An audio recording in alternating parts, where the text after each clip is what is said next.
Scarlett Johansson arrives with her husband, Austin Butler, in the quiet, windbrush town of Maple Hollow, Oregon. A place so small, the locals joke the streetlights turn off at midnight to save electricity. They've escaped the burnout of city life, searching for peace, routine, and a fresh start. But across the road lives Adam Driver, a lonely, literature-obsessed baker whose life has become as predictable as the dough he kneads every dawn.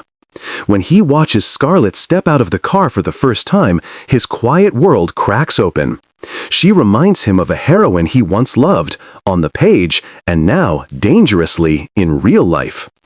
Adam begins observing the couple with innocent curiosity, at first. Austin seems relieved to leave the urban pressure behind, and Scarlett seems charmed by the slow life. They meet Adam at his bakery, where he offers them fresh croissants and warm conversation. But it's Scarlett's easy laugh, the subtle sadness in her eyes, and the way she studies a room before settling into it that pulls Adam in.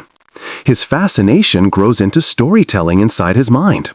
He begins imagining her life as a living novel, rewriting her moods into chapters and her movements into plot twists. Soon, Scarlett starts adapting to Maple Hollow. She runs along the forest trails, attends small-town gatherings, and befriends Jeremy Allen White, the eccentric fitness-obsessed neighbor who insists on showing off his handcrafted home gym. Scarlett adopts healthier routines, begins blossoming again, and though she smiles more, Adam senses something unspoken beneath the surface. He becomes more attentive, too attentive. When a bee sting sends Scarlett collapsing into his arms, Adam reacts instantly. But the real problem emerges when Timothée Chalamet, a charming antique collector, appears during the incident and looks at Scarlett longer than a stranger should. What begins as gratitude turns into sparks between Scarlett and Timothy. She visits his rustic, antique-filled home, and their conversations drift from harmless curiosity to intimate confessions. Adam, who is followed without intending to, sees them through a window. Two people leaning close, the air thick with temptation. Jealousy claws at him. He tells himself he's protecting Scarlett from making the same mistakes as the tragic heroines he's read about. But the truth is harsher. He's losing control of the story he's constructed around her, and someone else is authoring the next chapter. Scarlett's home life begins to fracture. Austin, once calm and cheerful, senses the distance widening between them. She grows distracted, moody, consumed by guilt and longing. One night, at a neighborhood dinner, Adam notices a faint test mark on her neck, confirming his worst suspicions. As Timothy and Scarlett's affair deepen, Adam spirals. His fascination becomes obsession. He tries warning Scarlett about the consequences in ways that blur morality. When she forgets her baked goods at the shop, Adam delivers them and sees Timothy inside the home, confirming the intimacy he feared. Austin, unaware at first, gradually connects the dots. Meanwhile, Scarlett's emotional balance shatters when Jake Gyllenhaal, her charismatic ex-lover, unexpectedly re-enters her life through a mutual friend. Old wounds reopen.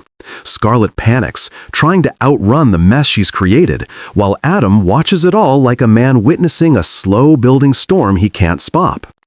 When she discovers an antique statue Timothy's mother had been searching for, her guilt multiplies.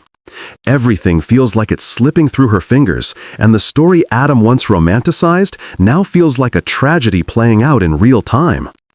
Adam finally interferes directly. Terrified that Scarlett's life is mirroring a tragic novel he cherishes, he anonymously sends her a warning letter, pretending to be Timothy, hoping to sever their affair.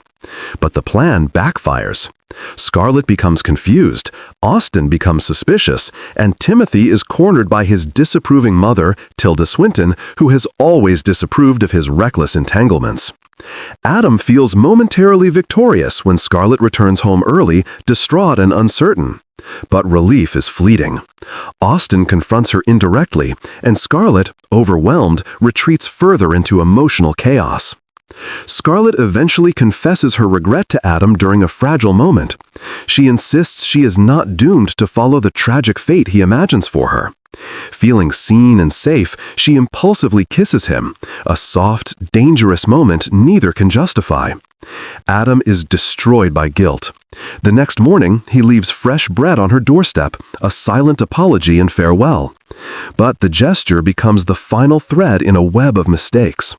Jake Gyllenhaal arrives soon after, begging Scarlett to reconsider him, unaware of the emotional turmoil boiling inside her. When Scarlett begins choking on the bread, Jake panics and tries to help her.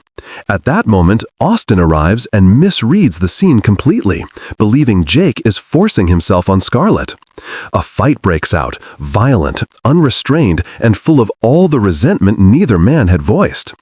Scarlett is left alone in agony while they struggle, until suddenly they realize she isn't breathing. Time slows. Their shock comes too late. The woman who changed all their lives is gone, taken not by betrayal or passion, but by an accident no one saw coming. The funeral in Maple Hollow is hauntingly quiet. Austin stands shattered, Jake tormented, Timothy ashamed, and Adam broken beyond words. Each man carries a different version of guilt, but Adam bears the heaviest weight. The bread he baked became her final breath. In the last scene, Timothy places a single flower on her grave. Adam watches from a distance, realizing the story he tried to control ended in the one way he feared most. Scarlett Johansson, the woman he turned into the heroine of his imagined novel, became a tragedy not because of fate, but because too many men tried to write about her life for her. We have come to the end of the story. I hope you enjoyed it. Leave a like and subscribe to my YouTube channel for more interesting stories. Have a good one.